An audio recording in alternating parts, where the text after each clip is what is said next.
Hello मित्रांनो, जिजाऊ प्रबोधिनी या YouTube चॅनलवरती तुमच्या सगळ्यांचं स्वागत आहे. आज आपण 3 जून 2022चा द हिंदू बघतोय आणि तो द हिंदू आपल्या मातृभाषेतून म्हणजे मराठीमधून आपण सखोलात डिस्कस करण्याचा या डिस्कशनमध्ये प्रयत्न करणार आहोत. आणि ज्या काही न्यूज स्पर्धा परीक्षा दृष्टीतून महत्त्वाच्या आहेत त्या न्यूज खरं तर या डिस्कशनमध्ये टोटल आपण कव्हर करण्याचा प्रयत्न करत असतोय. चला तर मग सुरुवात करूया. 3 जून 2022चा द हिंदू आपल्याला काय सांगतोय बघू. पहिल्या न्यूज पासून डिस्कस करण्यास सुरुवात करूया. So let start. पहिली न्यूज आहे ती खऱ्या अर्थानं जम्मू अँड काश्मीरशी रिलेटेड खरं तर न्यूज आहे. आता जम्मू अँड काश्मीरमध्ये एक हत्या सत्र सुरू झालेलं आहे. हिंदू पंडितांना टार्गेट करायला खरं तर मिलिटंटनी सुरुवात केली आहे. त्याच्यामध्ये काही टीचर्स आहेत त्यांची डेथ झालेली आपल्याला पाहावयास मिळाली. काही जर्नलिस्ट आहेत त्यांची डेथ आपल्याला झालेली पाहावयास मिळाली. एक ऍक्ट्रेस होती, टीव्ही ऍक्ट्रेस होती, तिची सुद्धा डेथ झालेली त्याच्यामध्ये आपल्याला पाहावयास मिळाली. मग हे जे हत्या सत्र आहे ते सत्र सुरूच आहे, ते थांबण्याचं काही नाव घेत नाहीये. म्हणून खरं तर ते न्यूजमध्ये कव्हर केलेलं आपल्याला पाहावयास मिळते. परंतु एक्झामच्या दृष्टीतून आपल्याला याच्यातून काय घ्यायचं आहे त्याच्या अगोदर तुम्हाला सांगतो की एक्झामच्या दृष्टीतून न्यूजकडे कसं बघायचं. कोणताही मजकूर एक्झामच्या दृष्टीतून महत्वाचा आहे की नाही हे समज येण्यासाठी काय करणं गरजेचं आहे. तर ते समज येण्यासाठी पहिला पॉइंट तर तुम्ही ज्या कोणत्या एक्झामचं प्रिपरेशन करताय, ज्या कोणत्या सर्व्हिससाठी तुम्ही ट्राय करताय त्या एक्झामचा तुम्हाला सिलेबस चांगल्या पद्धतीने माहिती असायला पाहिजे. तो सिलेबस चांगल्या पद्धतीने जर माहिती नसेल तुम्हाला तर तुम्ही जो मजकूर वाचताय तो किती स्पर्धा परीक्षा दृष्टीतून महत्वाचा आहे आणि किती महत्वाचा नाहीये हे समजणार नाही. आणि दुसरा पॉइंट म्हणजे तुम्हाला प्रिव्हियस इयर क्वेश्चन पेपर जे असतात ते तुमच्या एक्झामचे प्रिव्हियस इयर क्वेश्चन पेपर चांगल्या पद्धतीने माहिती असायला पाहिजे. म्हणजे ते प्रिव्हियस इयर क्वेश्चन पेपर चांगल्या पद्धतीने तुम्ही वाचलेले असायला पाहिजे.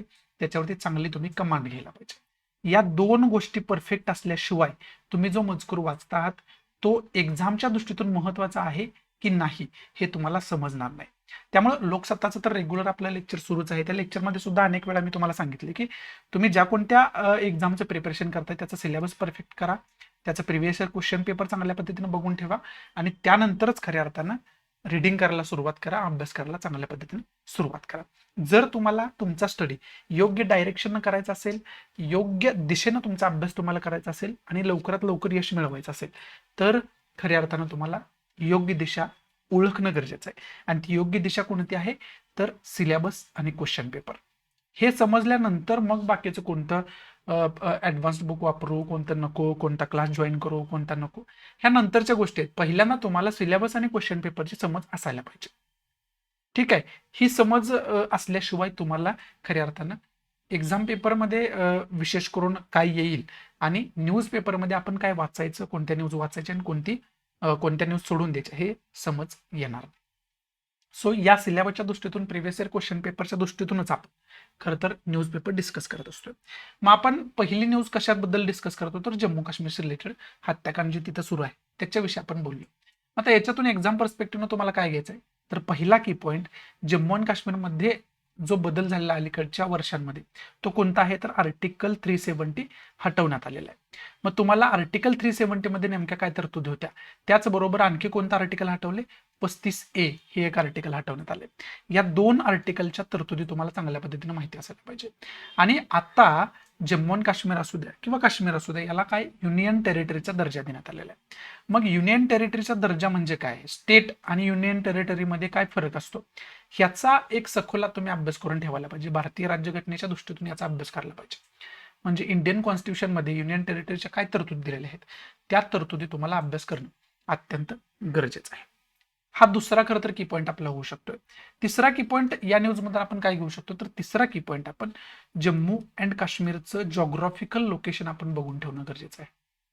जॉग्राफिकल लोकेशन खरं तर मॅपच्या दृष्टीतून बघून ठेवणं गरजेचं आहे. त्याचा मॅप वगैरे कशा पद्धतीने आहे, शेजारी राज्य कोणकोणते आहेत, कोणत्या इंटरनॅशनल बाउंड्री टच करत असेल तर ते इंटरनॅशनल बाउंड्रीज वगैरे कोणत्या आहेत हे लोकेशन चांगल्या पद्धतीने आपण बघून ठेवणं गरजेचं आहे.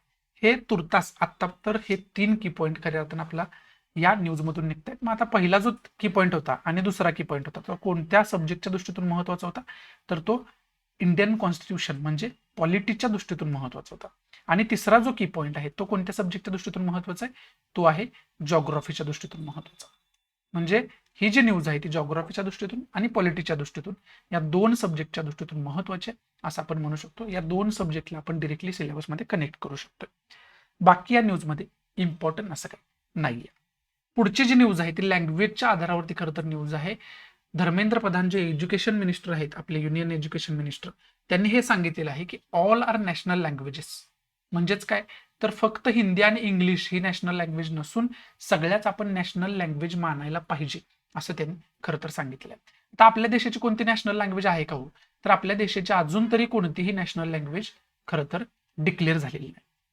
म्हणजे एक तर सगळ्याच नॅशनल लँग्वेज आहेत किंवा कोणतीच नॅशनल लँग्वेज नाहीये, असं आपण आतापर्यंत मानतोय. आणि तशा पद्धतीचं स्टेटमेंट त्यांनी सांगितलेलं आहे की धर्मेंद्र प्रधानांनी काय बोलले ते, तर सगळ्यात ज्या लँग्वेज आहेत त्या आपण नॅशनल लँग्वेज मानूयात. कोणत्याही एका लँग्वेजला कमी दर्जा आणि कोणत्याही एका लँग्वेजला जास्त दर्जा, असं कोणतंही धोरण गव्हर्नमेंटचं नाहीये आणि असं कोणतंही डिस्क्रिमिनेशन आपण करणार नाहीये, असं त्यांनी स्पष्टीकरण दिलेलं आपल्याला पाहावंच मिळालं. मग आता याच्यामध्ये पहिला तर की पॉईंट, ऑफिशियल लँग्वेजचा वाद तर खूप दिवसापासून सुरू आहे. मग आपल्या ऑफिशियल लँग्वेज कोणत्या आहेत, त्या ऑफिशियल लँग्वेज विषयीची डिटेल इन्फॉर्मेशन असायला पाहिजे. हा पहिला की पॉईंट आहे.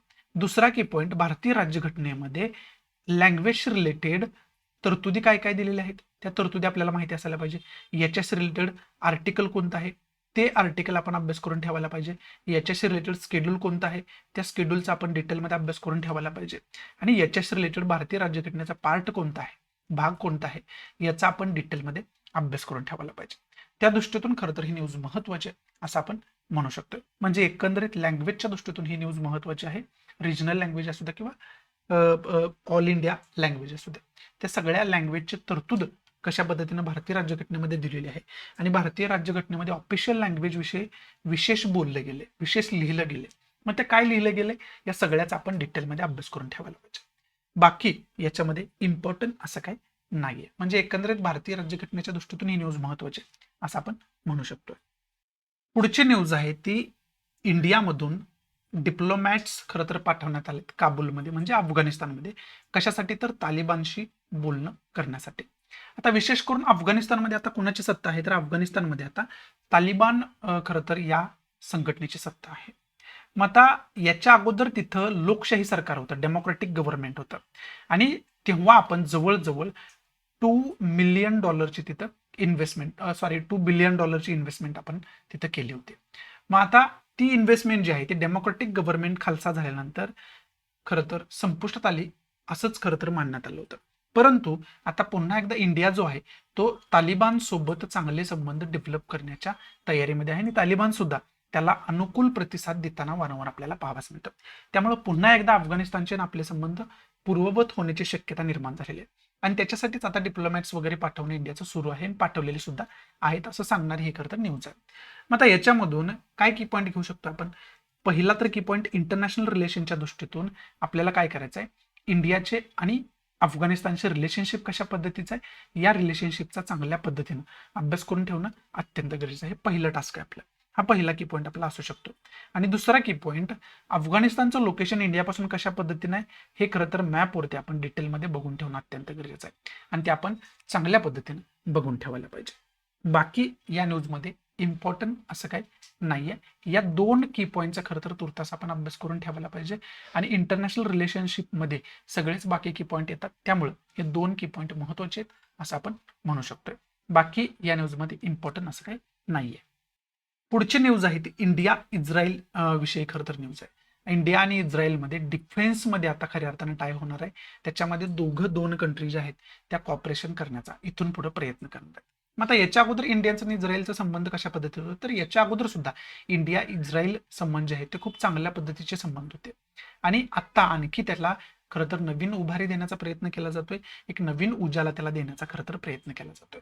मग याच्या अंतर्गत पुन्हा आपल्याला पहिला की पॉईंट काय निघतोय, तर आपल्याला आणि याच्याशी रिलेटेड विजन स्टेटमेंट सुद्धा खरं तर साईन केले गेले.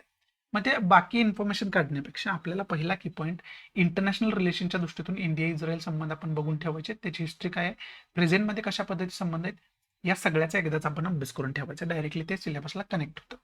हा पहिला की पॉईंट आहे. आणि दुसरा की पॉईंट आपला काय असू शकतो याच्या अंतर्गत, तर दुसरा की पॉईंट ऑब्विस आहे की मॅपच्या दृष्टीतून याचं लोकेशन वगैरे बघून ठेवायचं, इंडियापासून इस्रायलचं लोकेशन कशा पद्धतीने आणि त्या अनुषंगाने आपली एक मॅप रिडिंग सुद्धा होत असते. त्यामुळे लोकेशन बघलं हे रोज कंपल्सरी असं मानून तुम्ही चालेल. मी सांगू द्या अगर न सांगू द्या, तुम्ही ते लोकेशन चांगल्या पद्धतीनं बघायलाच पाहिजे. त्यांना काय होईल तर तुम्ही रोज रोज मॅप रिडिंग जे करताय ना, त्यामुळे तुमचं एक मॅपवरती कमांड येऊन जाईल. आणि मॅपवरती कोणत्या कंट्रीचं लोकेशन कुठं आहे, खरं तर ओशनचं लोकेशन कशा पद्धतीने आहे, सीचं लोकेशन कशा पद्धतीने आहे, कोणतं आयलँड कंट्री असेल तर ते आयलँड कंट्रीचं लोकेशन कशा पद्धतीने आहे, हे छोटे छोटे खरं तर लोकेशन्स तुम्हाला माहिती होतील आणि जवळजवळ ते पाठ होतील.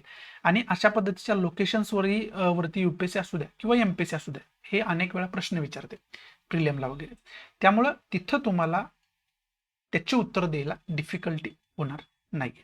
त्यामुळे त्या अनुषंगानं खऱ्या अर्थाने ही न्यूज महत्वाची असते किंवा मॅप रिडिंग महत्वाचं असतं, आपण असं या ठिकाणी म्हणू शकतोय. बाकी याच्यामध्ये इम्पॉर्टंट असं काही नाहीये. पुढची न्यूज आहे, पुढचा जो चार्ट दिलेला आहे तो चार्ट हे सांगतोय की टेक डाऊन रिक्वेस्ट, म्हणजे सोशल मीडियावरती ज्या पोस्ट असतात त्या पोस्ट कधी कधी गव्हर्नमेंटकडून बॅन केल्या जातात, काढून टाकल्या जातात. मग त्या जास्त प्रमाणात कोणत्या कंट्रीमध्ये काढल्या जातात, अशी जास्तीकडून कमीकडे असे रँक इथं दिलेले आपल्याला पाहावयास मिळते. मग त्याच्यामध्ये रशियामध्ये सगळ्यात जास्त हे प्रकार आपल्याला पाहावयास मिळतात की गव्हर्नमेंटकडून सोशल मीडियावरच्या पोस्ट टेक डाऊन केल्या जातात, काढून टाकल्या जातात किंवा त्या बॅन केल्या जातात. इंडिया 2 नंबरला आहे, त्यानंतर तुर्की आहे, जपान आहे, फ्रान्स आहे, मेक्सिको आहे, ब्राझील आहे, साऊथ कोरिया आहे, पाकिस्तान आहे आणि जर्मनी आहे. या काही कंट्री खरं तर याच्यामध्ये टॉप कंट्रीज म्हणून दिलेले आपल्याला पाहावयास मिळतात. त्या अनुषंगानं खरं तर हे महत्वाचं आहे. आता याचा तुम्ही उपयोग कुठं करू शकताय, तर याचा तुम्ही आन्सर रायटिंगमध्ये उपयोग करू शकताय, एसे मध्ये उपयोग करू शकताय या गोष्टीचा. त्यामुळे त्या दृष्टीतून खऱ्या अर्थानं हे महत्वाचं आहे. आणि हा चार्ट दिलाय कशासाठी, तर panel to hear a appeal on a social media posts. गव्हर्नमेंटचा एक प्लॅन चालू आहे याच्याशी रिलेटेड पॅनल बनवायचा, आणि त्या पॅनलकडे अथॉरिटी काय असेल तर ज्या काही चुकीच्या पोस्ट सोशल मीडियावरती होत आहेत त्या टेक डाऊन करणं हे या पॅनलची जबाबदारी किंवा अथॉरिटी असेल असं याच्यामध्ये म्हटलं जाते. आणखी पॅनल बनवलं नाही, पण बनवल्यानंतर याची इन्फॉर्मेशन आपण त्यावेळेस बघूयाच. इथं खरं तर द हिंदूच्या ज्या काय इम्पॉर्टंट न्यूज होत्या त्या इम्पॉर्टंट न्यूज आपण डिस्कस करण्याचा प्रयत्न केला. आता जे काही एडिटोरियल वगैरे द हिंदूला असतात ना, त्याच्यावरती वेगळे लेक्चर ऑलरेडी आपण बनवत असतोय.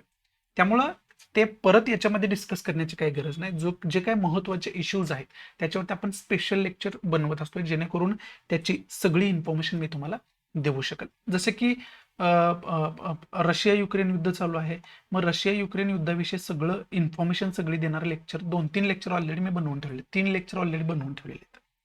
त्याचबरोबर इंडो पॅसिफिक रिजन वारंवार न्यूजमध्ये असतो, मग तो इंडो पॅसिफिक रिजन विषयीची इन्फॉर्मेशन जी आहे ती इन्फॉर्मेशन देणारे लेक्चर ऑलरेडी मी बनवलेलं आहे.